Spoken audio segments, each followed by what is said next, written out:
أعوذ بالله من الشيطان الرجيم. بسم الله الرحمن الرحيم. ألف لام را. تلك آيات الكتاب وقرآن مبين. ربما يود الذين كفروا لو كانوا مسلمين. ذرهم يأكلوا ويتمتعوا ويلههم الأمل فسوف يعلمون. وما أهلكنا من قرية إلا ولها كتاب معلوم ما تسبق من أمة أجلها وما يستأخرون. وقالوا يا أيها الذي نزل عليه الذكر إنك لمجنون لو ما تأتينا بالملائكة إن كنت من الصادقين.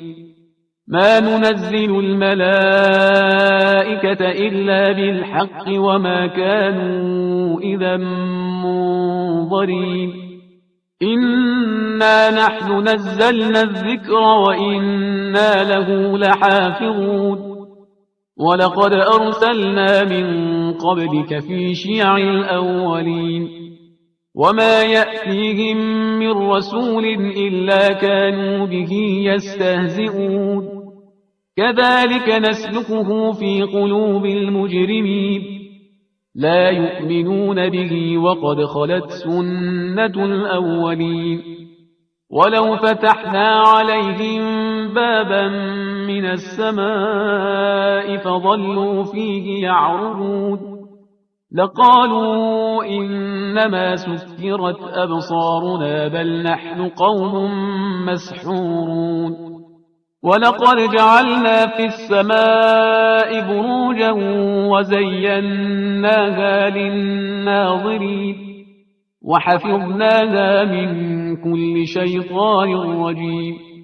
إلا من استرق السمع فأتبعه شهاب مبين. والأرض مددناها وألقينا فيها رواسي وأنبتنا فيها من كل شيء موجود وجعلنا لكم فيها معايش ومن لستم له برازقين. وإن من شيء إلا عندنا خزائنه وما ننزله إلا بقدر معلوم. وأرسلنا الرياح لواقح فأنزلنا من السماء ماء فأسقيناكموه وما أنتم له بخازنين. وإنا لنحن نحيي ونميت ونحن الوارثون. ولقد علمنا المستقدمين منكم ولقد علمنا المستأخرين. وإن ربك هو يحشرهم إنه حكيم عليم. ولقد خلقنا الإنسان من صلصال من حمأ مسنون والجان خلقناه من قبل من نار السموم. وإذ قال ربك للملائكة إني خالق بشرا من صلصال من حمأ مسنون فإذا سويته ونفخت فيه من روحي فقعوا له ساجدين. فسجد الملائكة كلهم أجمعون إلا إبليس أبى أن يكون مع الساجدين. قال يا إبليس ما لك ألا تكون مع الساجدين؟ قال لم أكن لأسجد لبشر خلقته من صلصال من حمأ مسنون. قال فاخرج منها فإنك رجيم وإن عليك اللعنة إلى يوم الدين. قال رب فأنظرني إلى يوم يبعثون. قال فإنك من المنظرين إلى يوم الوقت المعلوم. قال رب بما أغويتني لأزينن لهم في الأرض ولأغوينهم أجمعين إلا عبادك منهم المخلصين قال هذا صراط علي مستقيم إن عبادي ليس لك عليهم سلطان إلا من اتبعك من الغاوين وإن جهنم لموعدهم أجمعين لها 7 أبواب لكل باب منهم جزء مقسوم إن المتقين في جنات وعيون ادخلوها بسلام آمنين ونزعنا ما في صدورهم من غل إخوانا على سرر متقابلين لا يمسهم فيها نصب وما هم منها بمخرجين نبئ عبادي أني أنا الغفور الرحيم وأن عذابي هو العذاب الأليم ونبئهم عن ضيف إبراهيم إذ دخلوا عليه فقالوا سلاما قال إنا منكم وجلون قالوا لا توجل إنا نبشرك بغلام عليم قال أبشرتموني على أن مسني الكبر فبم تبشرون قالوا بشرناك بالحق فلا تكن من القانطين قال ومن يقنط من رحمة ربه إلا الضالون قال فما خطبكم أيها المرسلون قالوا إنا أرسلنا إلى قوم مجرمين إلا آل لوط إنا لمنجوهم أجمعين إلا امرأته قدرنا إنها لمن الغابرين فلما جاء آل لوط المرسلون قال إنكم قوم منكرون قالوا بل جئناك بما كانوا فيه يمترون وأتيناك بالحق وإنا لصادقون فأسر بأهلك بقطع من الليل واتبع أدبارهم ولا يلتفت منكم أحد وامضوا حيث تؤمرون وقضينا إليه ذلك الأمر أن دابر هؤلاء مقطوع مصبحين وجاء أهل المدينة يستبشرون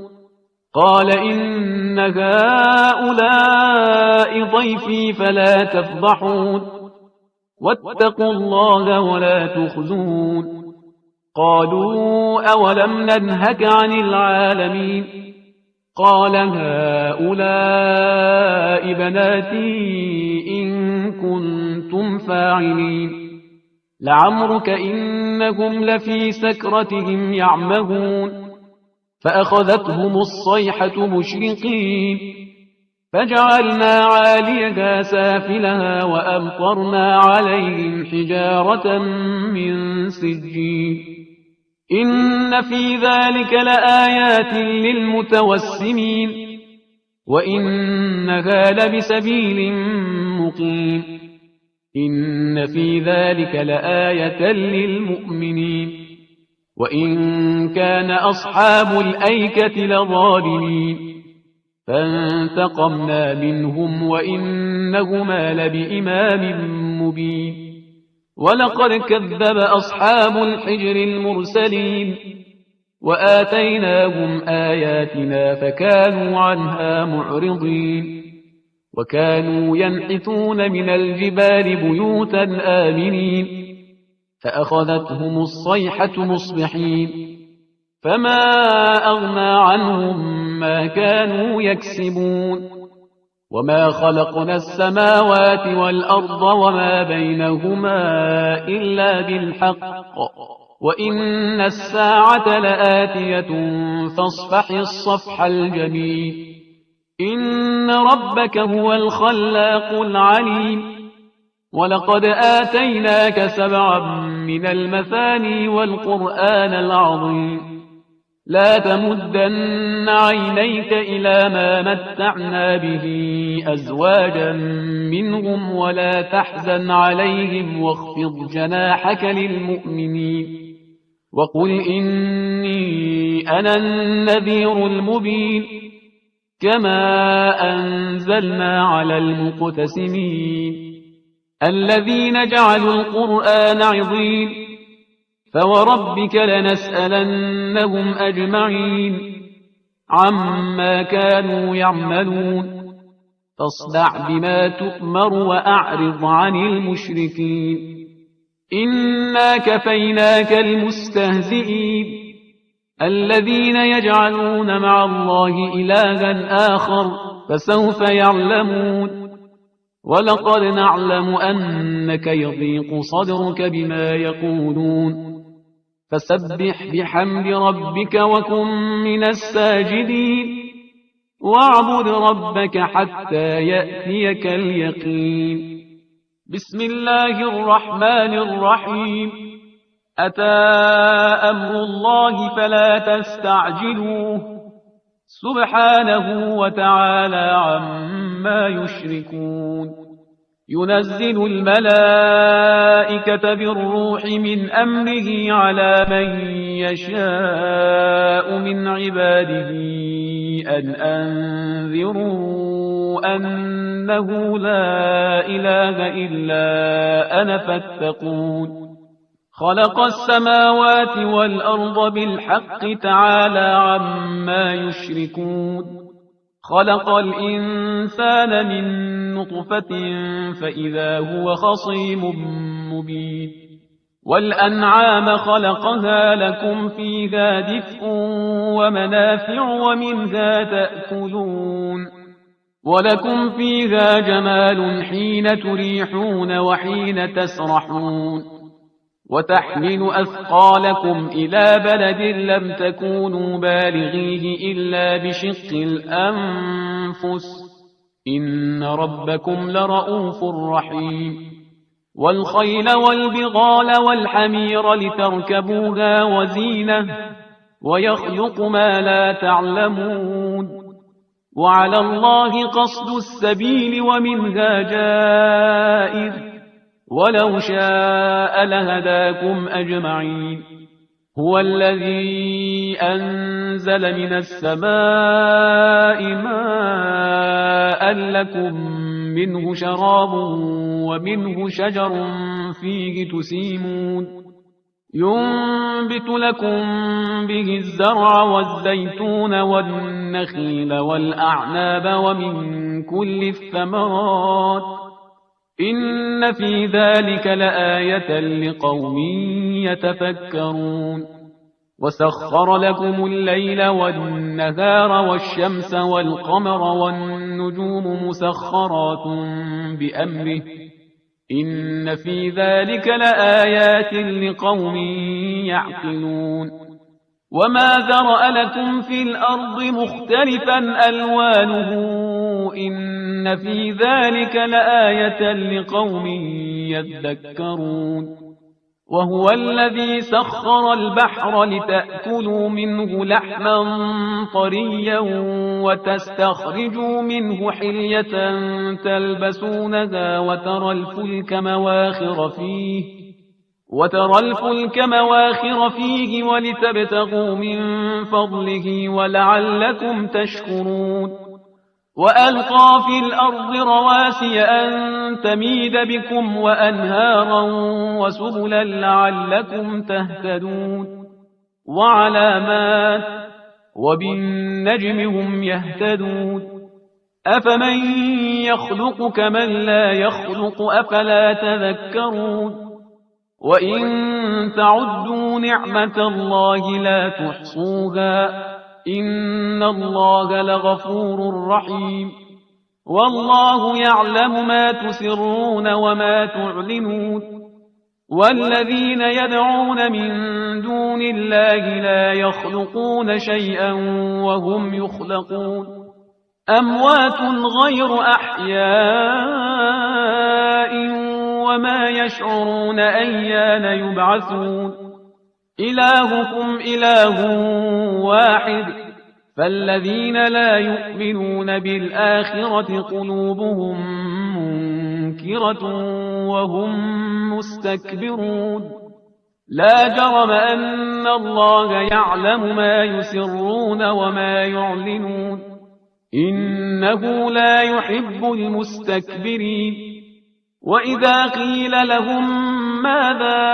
أنزل ربكم قالوا أساطير الأولين ليحملوا أوزارهم كاملة يوم القيامة ومن أوزار الذين يضلونهم بغير علم ألا ساء ما يزرون قد مكر الذين من قبلهم فأتى الله بنيانهم من القواعد فخر عليهم السقف من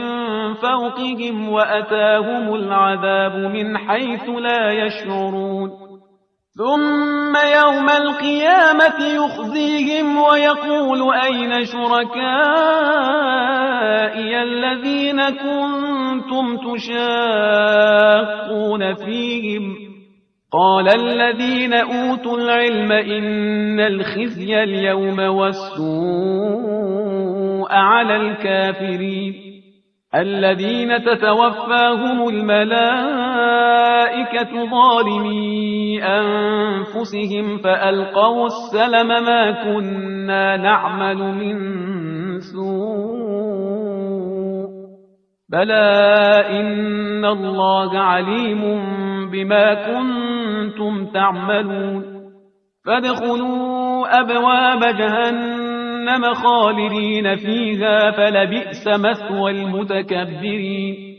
وقيل للذين اتقوا ماذا أنزل ربكم قالوا خيرا للذين أحسنوا في هذه الدنيا حسنة ولدار الآخرة خير ولنعم دار المتقين جنات عدن يدخلونها تجري من تحتها الأنهار لهم فيها ما يشاءون كذلك يجزي الله المتقين الذين تتوفاهم الملائكة طيبين يقولون سلام عليكم ادخلوا الجنة بما كنتم تعملون هل ينظرون إلا أن تأتيهم الملائكة أو يأتي أمر ربك كذلك فعل الذين من قبلهم وما ظلمهم الله ولكن كانوا أنفسهم يظلمون فأصابهم سيئات ما عملوا وحاق بهم ما كانوا به يستهزئون وقال الذين أشركوا لو شاء الله ما عبدنا من دونه من شيء نحن ولا آباؤنا ولا حرمنا من دونه من شيء كذلك فعل الذين من قبلهم فهل على الرسل إلا البلاغ المبين ولقد بعثنا في كل أمة رسولا أن اعبدوا الله واجتنبوا الطاغوت فمنهم من هدى الله ومنهم من حقت عليه الضلالة فسيروا في الأرض فانظروا كيف كان عاقبة المكذبين إن تحرص على هداهم فإن الله لا يهدي من يضل وما لهم من ناصرين وأقسموا بالله جهد أيمانهم لا يبعث الله من يموت بلى وعدا عليه حقا ولكن أكثر الناس لا يعلمون ليبين لهم الذي يختلفون فيه وليعلم الذين كفروا أنهم كانوا كاذبين إنما قولنا لشيء إذا أردناه أن نقول له كن فيكون. والذين هاجروا في الله من بعد ما ظلموا لنبوئنهم في الدنيا حسنة ولأجر الآخرة أكبر لو كانوا يعلمون. الذين صبروا وعلى ربهم يتوكلون. وما أرسلنا من قبلك إلا رجالا نوحي إليهم فاسألوا أهل الذكر إن كنتم لا تعلمون. بالبينات والزبر وأنزلنا إليك الذكر لتبين للناس ما نزل إليهم ولعلهم يتفكرون. أفأمن الذين مكروا السيئات أن يخسف الله بهم الأرض أو يأتيهم العذاب من حيث لا يشعرون أو يأخذهم في تقلبهم فما هم بمعجزين أو يأخذهم على تخوف فإن ربكم لرؤوف رحيم. أولم يروا إلى ما خلق الله من شيء يتفيأ ظلاله عن اليمين والشمائل سجدا لله وهم داخرون. ولله يسجد ما في السماوات وما في الأرض من دابة والملائكة وهم لا يستكبرون يخافون ربهم من فوقهم ويفعلون ما يؤمرون. وقال الله لا تتخذوا إلهين اثنين إنما هو إله واحد فإياي فارهبون. وله ما في السماوات والأرض وله الدين واصبا أفغير الله تتقون. وما بكم من نعمة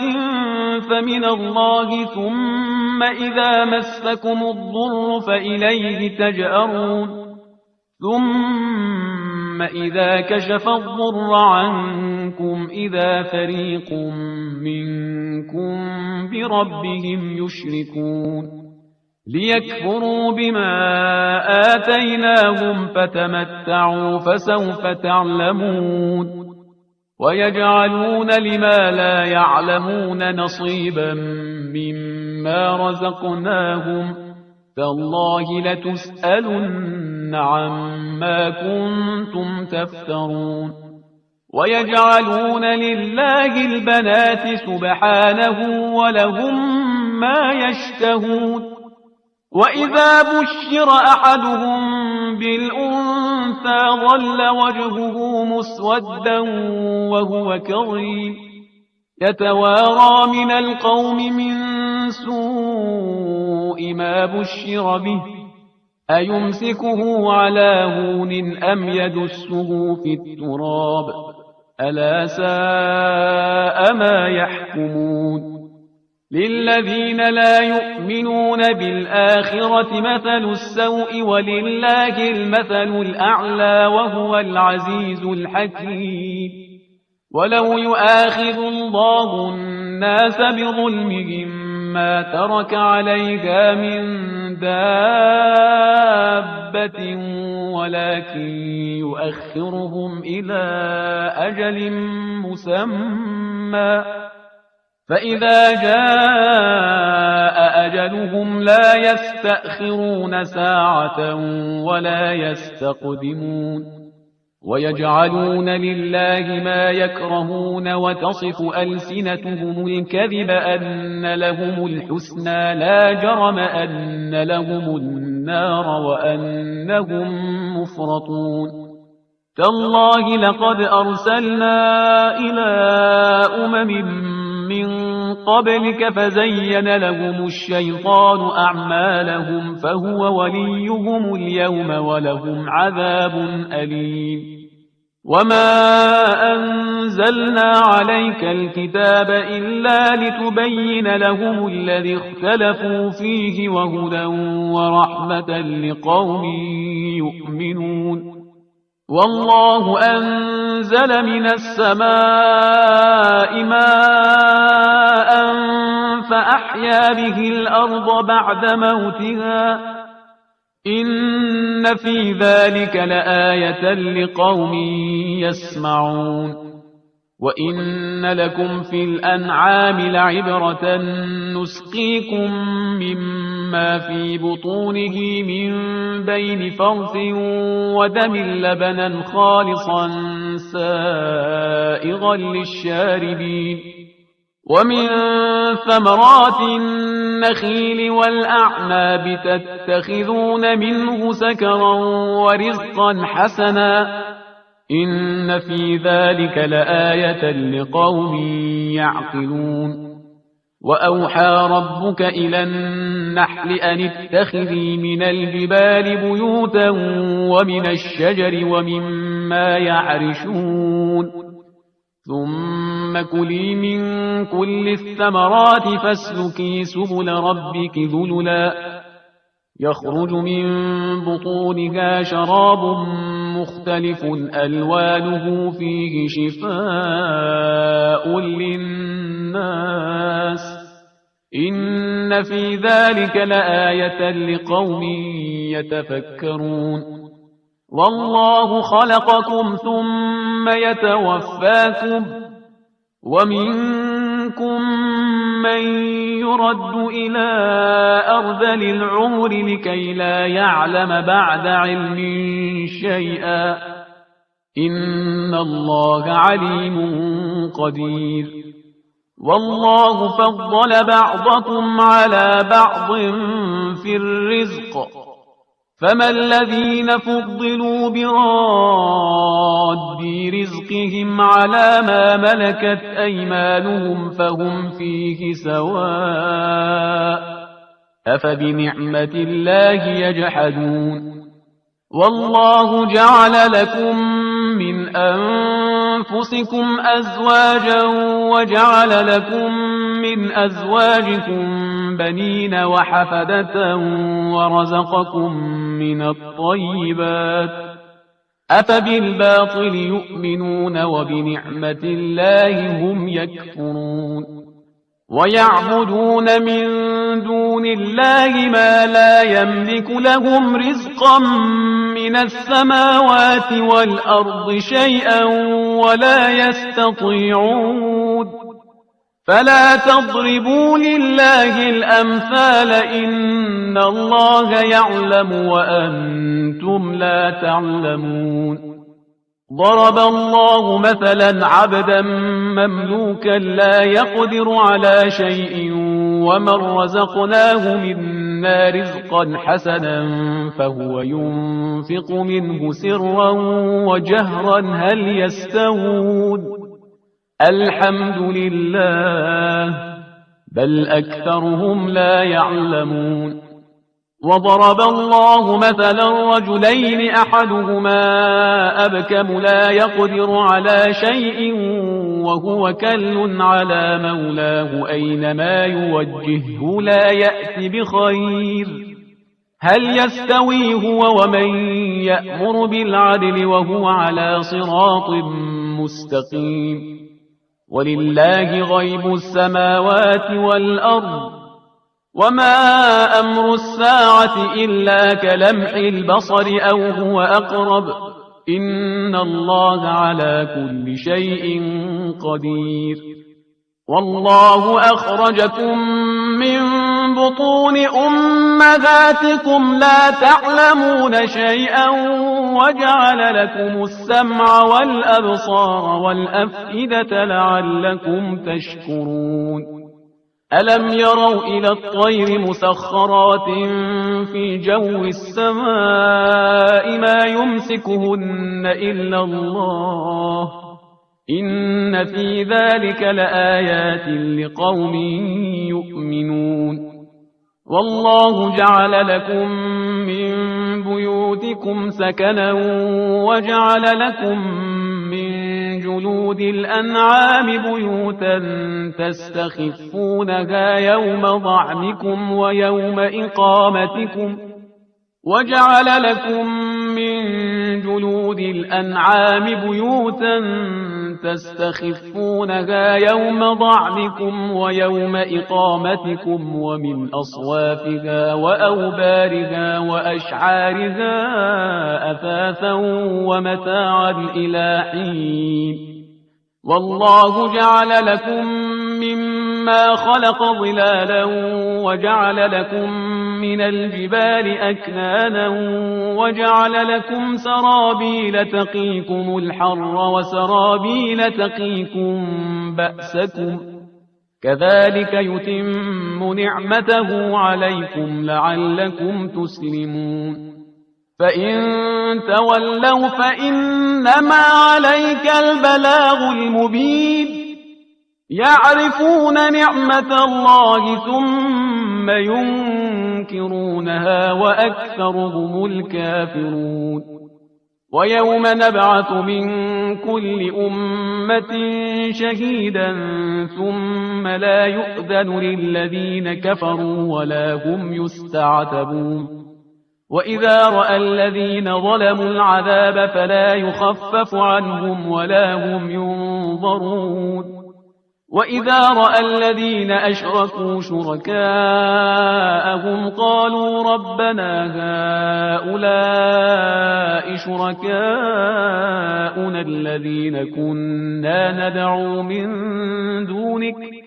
فألقوا إليهم القول إنكم لكاذبون وألقوا إلى الله يومئذ السلم وضل عنهم ما كانوا يفترون الذين كفروا وصدوا عن سبيل الله زدناهم عذابا فوق العذاب بما كانوا يفسدون ويوم نبعث في كل أمة شهيدا عليهم من أنفسهم وجئنا بك شهيدا على هؤلاء ونزلنا عليك الكتاب تبيانا لكل شيء وهدى ورحمة وبشرى للمسلمين إن الله يأمر بالعدل والإحسان وإيتاء ذي القربى وينهى عن الفحشاء والمنكر والبغي يعظكم لعلكم تذكرون وأوفوا بعهد الله إذا عاهدتم ولا تنقضوا الأيمان بعد توكيدها وقد جعلتم الله عليكم كفيلا إن الله يعلم ما تفعلون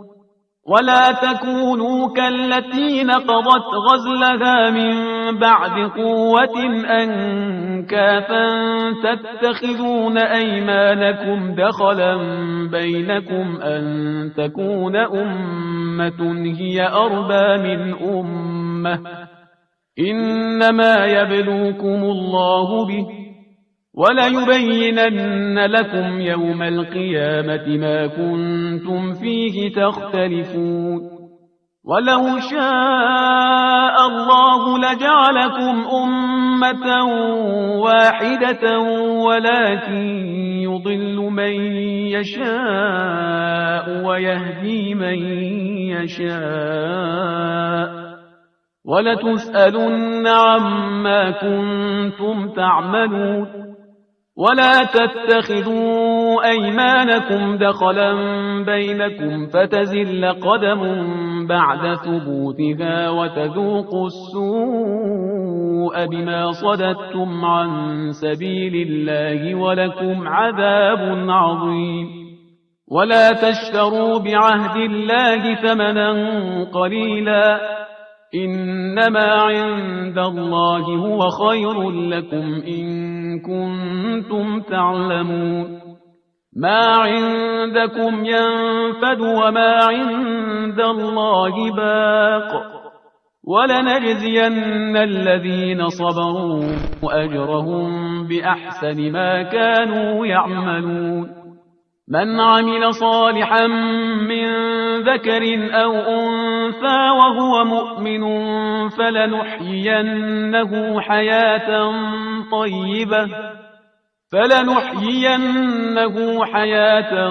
طيبة ولنجزينهم أجرهم بأحسن ما كانوا يعملون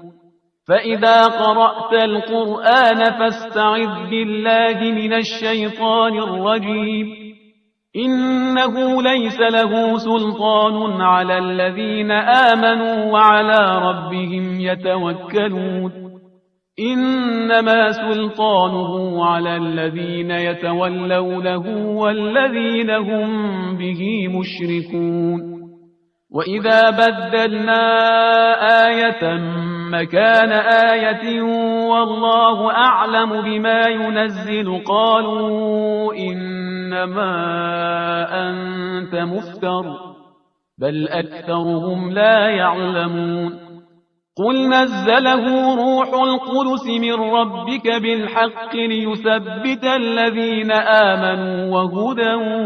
وبشرى للمسلمين ولقد نعلم أنهم يقولون إنما يعلمه بشر لسان الذي يلحدون إليه أعجمي وهذا لسان عربي مبين إن الذين لا يؤمنون بآيات الله لا يهديهم الله ولهم عذاب أليم إنما يفتري الكذب الذين لا يؤمنون بآيات الله وأولئك هم الكاذبون من كفر بالله من بعد إيمانه إلا من أكره وقلبه مطمئن بالإيمان ولكن من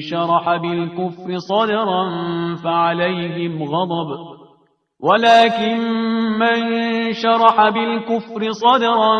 فعليهم غضب من الله ولهم عذاب عظيم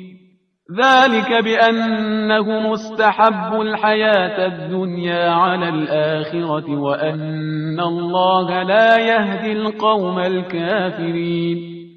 أولئك الذين طبع الله على قلوبهم وسمعهم وأبصارهم وأولئك هم الغافلون لا جرم أنهم في الآخرة هم الخاسرون ثم إن ربك للذين هاجروا من بعد ما فتنوا ثم جاهدوا وصبروا إن ربك من بعدها لغفور رحيم يوم تأتي كل نفس تجادل عن نفسها وتوفى كل نفس ما عملت وهم لا يظلمون وضرب الله مثلا قرية كانت آمنة مطمئنة يأتيها رزقها رغدا من كل مكان فكفرت بأنعم الله فأذاقها الله لباس الجوع والخوف بما كانوا يصنعون ولقد جاءهم رسول منهم فكذبوه فأخذهم العذاب وهم ظالمون فكلوا مما رزقكم الله حلالا طيبا واشكروا نعمة الله إن كنتم إياه تعبدون إنما حرم عليكم الميتة والدم ولحم الخنزير وما أهل لغير الله به فمن اضطر غير باغ ولا عاد فإن الله غفور رحيم ولا تقولوا لما تصف ألسنتكم الكذب هذا حلال وهذا حرام لتفتروا على الله الكذب إن الذين يفترون على الله الكذب لا يفلحون متاع قليل ولهم عذاب أليم وعلى الذين هادوا حرمنا ما قصصنا عليك من قبل وما ظلمناهم ولكن كانوا أنفسهم يظلمون ثم إن ربك للذين عملوا السوء بجهالة ثم تابوا من بعد ذلك وأصلحوا إن ربك من بعدها لغفور رحيم إن إبراهيم كان أمة قانتا لله حنيفا ولم يك من المشركين شاكرا لأنعمه اجتباه وهداه إلى صراط مستقيم وآتيناه في الدنيا حسنة وإنه في الآخرة لمن الصالحين ثم أوحينا إليك أن اتبع ملة إبراهيم حنيفا وما كان من المشركين إنما جعل السبت على الذين اختلفوا فيه وإن ربك ليحكم بينهم يوم القيامة فيما كانوا فيه يختلفون ادع إلى سبيل ربك بالحكمة والموعظة الحسنة وجادلهم بالتي هي أحسن إن ربك هو أعلم بمن ضل عن سبيله وهو أعلم بالمهتدين وإن عاقبتم فعاقبوا بمثل ما عوقبتم به ولئن صبرتم لهو خير للصابرين واصبر وما صبرك إلا بالله ولا تحزن عليهم ولا تك في ضيق مما يمكرون إن